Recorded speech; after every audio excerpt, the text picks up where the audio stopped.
Story 1. Can you please hug me for a minute straight just so I get some human contact to remember I am indeed a social creature that belongs in society? Edit. Wow, guys, all these hug comments actually made me tear up. Hugs to you all. Story 2. I am trying to be alright, but honestly, sometimes I feel overwhelmed trying to keep up with everything. There are good days, but some days I just get tired of the routine and pressure. But hey, I am still pushing through, trying to stay balanced, and figuring things out as I go. Story 3. How am I? Well, imagine a computer with 27 tabs open, 3 of them frozen, 1 playing music I can't find, and a constant pop-up reminding me to drink water. So yeah, something like that. Story 4. My knee hurts. I am tired and glad I have a job, but I really wish I did not have to get up so early tomorrow morning. I am generally very tired. I wish I had more energy to declutter, clean, and organize my house. Story 5. I did not sign up to raise 4 kids alone. I am tired and need more money with no way to get it. It is worth it for the kids, but it just seems like running on the hamster wheel with no personal purpose in sight. Story 6. I am better than I was, but I still have a lot of work to do. Life is hard right now, but I knew it would be. I am sad, and that sadness won't go away. But I am happy I have been fortunate enough to live a life where this sadness is mine. I love and am loved. Story 7. I would say, I'm okay, but life is a bit of a roller coaster right now. Some days feel like I'm winning and others just drag.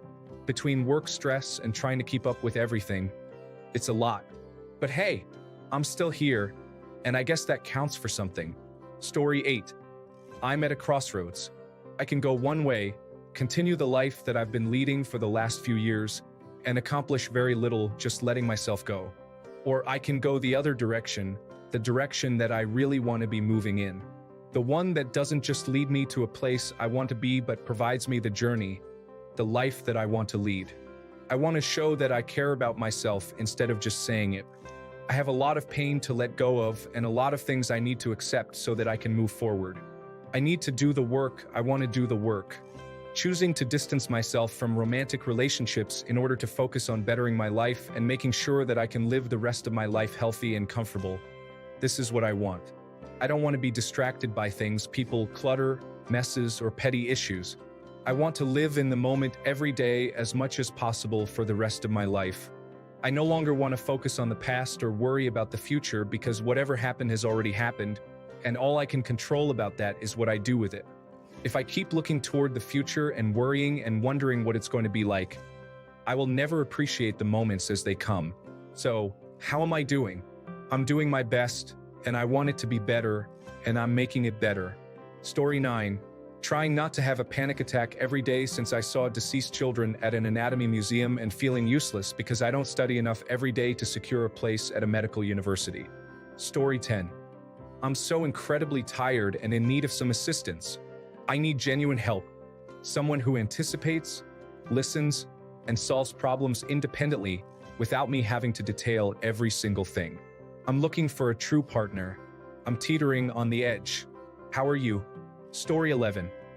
Yes, you all really do not want to hear my super depressing answer to this question, so I will spare you that. I will stick with my standard "this is fine" response. Story 12. I am overall fine. I have many things to complain about, but not extreme things, for now. My cat is probably having an allergic reaction to her food, so I need to figure out what is causing it. I need to keep her in for a while too, so she's meowing until the end of time at the door. That's my only stressor. Story 13. I'm tired of living in constant fear of the next big curveball. I can never let my guard down and relax or I get blindsided by life's newest cruel joke. To wake up is to accept that today may be the day I get battered. It's best if I just stay in bed. I either sleep for 12 hours from depression or 2 hours from anxiety. I never know what day it is. Each day blends into the next. I worry about missing important days, but alarms are traumatizing and the fear of them going off unexpectedly keeps me awake through the night. I don't use them. I often wake up in the small hours of the morning or the deep hours of the night. My roommates haven't seen me in weeks. Every day that ticks by, I watch the remaining food disappear like grains of sand in an hourglass. counting down the time I have remaining to live in relative comfort. I starve myself constantly to stretch that time as thin as possible, terrified of what happens when it inevitably runs out. My extreme lack of assertiveness leads to the majority of my messages with friends consisting of nothing more than the obligatory annual event greetings that become more and more embarrassing as the repeated messages increasingly take up more room on the screen. I have nothing else interesting to say to them, despite my desire to. I eternally worry about being forgotten or rejected by the people I emotionally rely on, and saying weird things to them puts that stability in jeopardy. I fear the path to change so much that the things I want most seem beyond possibility for no reason other than it requiring change. The toxic trench I've carved myself is deep by way of intention, not circumstance. The devil unknown is infinitely more terrifying than the one I depend on. A soulless life feels more comfortable to me than one I have control over. I desire a life that expects nothing of me, that I expect nothing of. Put me into a life support pod and allow me to rot for my remaining few decades. That's what true happiness is to me. But yeah, I'm good, bro. Story 14, everything sucks. I have a gag reflex where anything touching my neck area chokes me. I need dentures but can't due to the gag reflex. I have a pain that is always there but no relief, etc. Story 15. I'm drowning and I don't want to ask for help. I've messed up my path and now I'm wandering around, seeing if it will pop up again. I want to find it so badly, but I just keep messing it up. I love my life, but I feel like I was supposed to do more. I have an important email to send, and I just can't send it. I need to, but sending it means that I have accepted the failure. I'm living in a state of indifference and dissatisfaction, but I want better. Story 16, insecure. I was recently in a motorcycle accident, and I need to gain my confidence back so I can wear clothes normally again and not be afraid of my scars. Story 17, how am I? I want to jump off a bridge. I miss my husband, but I feel like he doesn't miss me. I feel like my daughter prefers her grandmother over me. My rheumatoid arthritis is getting worse. I'll need to increase the dosage. I'm not happy. Life is tough. I don't know how to be happy anymore. Story 18. I'm absolutely at my lowest point in my life, just trying to keep going while nothing seems to help me feel better. I thought I was at my lowest when my marriage of 20 years and my career both ended the same month 2 years ago, but it turns out I can get much lower. Story 19. My mom has passed away and my relationship with my significant other is following suit. Things are really tough, but at least I'm not one of the 3 people that die every second. Until I become one, I'll try to enjoy this life, no matter how challenging it tries to be. Story 20. I would rather be on a sailing ship right now. I am not good at my major, and it is too late to change it. At least Dungeons and Dragons is going well. My party wants to fight Strad with a super soaker. Story 21. I go to bed hoping I will die in my sleep every night. I begin to resent the few people I love, because it is for them that I am forced to continue existing. Story 22. I haven't felt like myself for almost 5 years and I don't know why. I'm overwhelmed with anhedonia and lack of motivation. I can't seem to shake it no matter what I try. Life doesn't feel enjoyable or worth my time. It feels like everyone around me is living, happy, thriving, and I'm just existing. Every day, I wake up feeling like my spark and vibrancy slip away more. Story 23. Please help me. I'm so tired, so unbelievably tired and miserable. What's the point of anything? Sure, I was born at the start of the 2000s to see an amazing age and era, but I'll never own a house or land or be confident enough to believe I'll ever be wealthy. I'll be working these dead-end jobs that mean nothing till I die, with my only legacy being to hope for something that I was never going to have to begin with. We are a generation being fed hope like it's a carrot on a stick. I want to believe things will change and maybe they'll get better, but it won't. It just won't. Story 24. My son is having a nervous breakdown. He is 20. He has been suffering from bad health for years now, and doctors have not been able to diagnose him or relieve his symptoms. He is getting worse. My husband does nothing but criticize him. Nothing he does is ever good enough. My husband thinks this is motivational. Story 25. If I stop to address how I am feeling, I'll probably shatter to pieces, and I don't want to be a mess left for the ones I love to fix. Helping those I love is my job. I don't want to let them down. Story 26. Nothing feels right anymore. I am so tired, sad, and lonely all at once. I feel like I am only surviving and not living. I am so broken inside and no one really sees through me.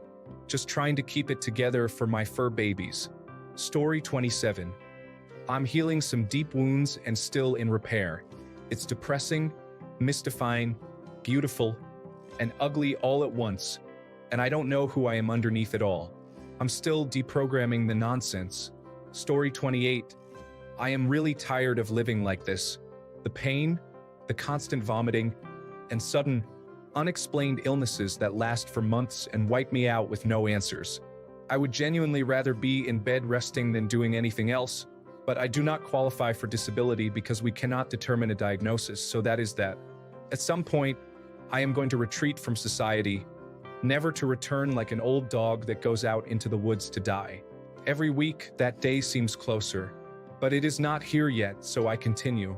Story 29. Okay, health could be better, but that's my fault. My wife is getting bored with me since we retired.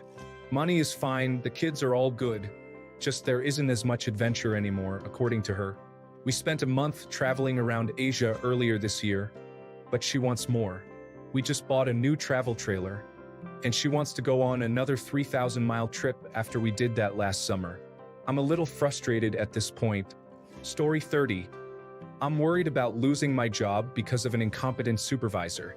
I'm worried about paying my bills, even if I don't lose my job, and I'm the only wage earner in the home. I'm worried about my health because 1, I can't seem to get my diabetes under control, and 2, I can't afford health care for my myriad other physical problems if I lose my job.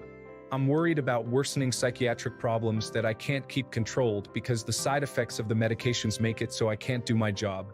I'm worried about my dad's health because he might have cancer. I'm worried that I'm shortening my life by worrying so much. I'm in constant pain.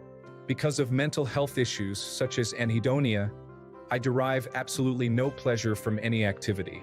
I know that's difficult to fathom for most people, but it's absolutely factual. I don't ever feel happy, ever, and it's not something that antidepressants can fix. I have absolutely no friends aside from my wife. I attended a reunion recently, and hardly anyone spoke to me. Out of all the pictures posted, I appear as a blurry extra sitting at a table in the background of one. To be honest, it's a miracle I'm still alive. I lack the motivation to harm myself.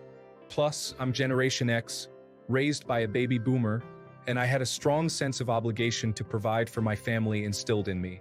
Since I have poor life insurance, my death would leave my family burdened. But hey, how are you? Story 31. For the first time in 3 years, I am so happy. My husband passed away from COVID-19. I thought I would never be happy again. I am going to be married soon. He is everything I could ever have hoped for. Story 32. I am lonely and passively suicidal. I hate myself for the choices I have made that have made me alone. I only continue to live because I cannot bear the thought of my cats not being able to understand where I have gone. Everything hurts emotionally. I cannot drive without always looking for animals that have been hit or thinking about the 2 that I have picked up, so they know love one last time. I always say I am all right or just another day in paradise. But I am really not all right, and this life I live is far from paradise. It is lonely and it hurts. Story 33. It's getting harder and harder to be alive, and I just can't do this anymore. Then, I figure tomorrow will be better, so I get up, realizing it's getting harder and harder to be alive, and I just can't do this anymore. Then, I figure tomorrow will be better, so I get up. Story 34. Consider the fact that getting older comes with its challenges, such as various aches and pains, and seeing our parents age. There's also the realization that there might not be enough time to accomplish everything we want to do or achieve. Mostly, I'm okay, but sometimes these thoughts feel like they're overwhelming me. Story 35. I am struggling. Those inner demons are really me and what I want, but don't need. I don't want to face reality, but being delusional sucks. Maybe I'll pack up and move to another state or country and start a new life with a new identity. Oh wait, but I'll be there. Story 36. I am fighting through bouts of anxiety and depression, but I am proud of myself for how I have been able to manage. I have been experiencing lots of emotional extremes because my life is in a transitory phase without a lot of long-term stability. However, I wake up each day feeling hope and have grown a belief in myself that I will be able to make things work, even on the hardest days and through the hardest times. Story 37. I'm just so messed up. I'm just so messed up, dude. I'm so very wrong, and it's entirely my fault. I feel so terrible. I just want to disappear. I need to just disappear. Please leave me alone now. Story 38.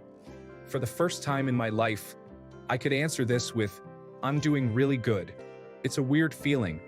It's something I'm not used to, but I'm finally doing really good.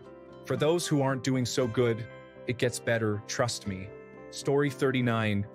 Oh, still sorting out my friend trying to kill herself in front of me and her kids last year. I'm glad the 5 of them aren't still living with us in our 2-bedroom house, but still trying to balance helping them with maintaining our own sanity. The usual stuff. Story 40.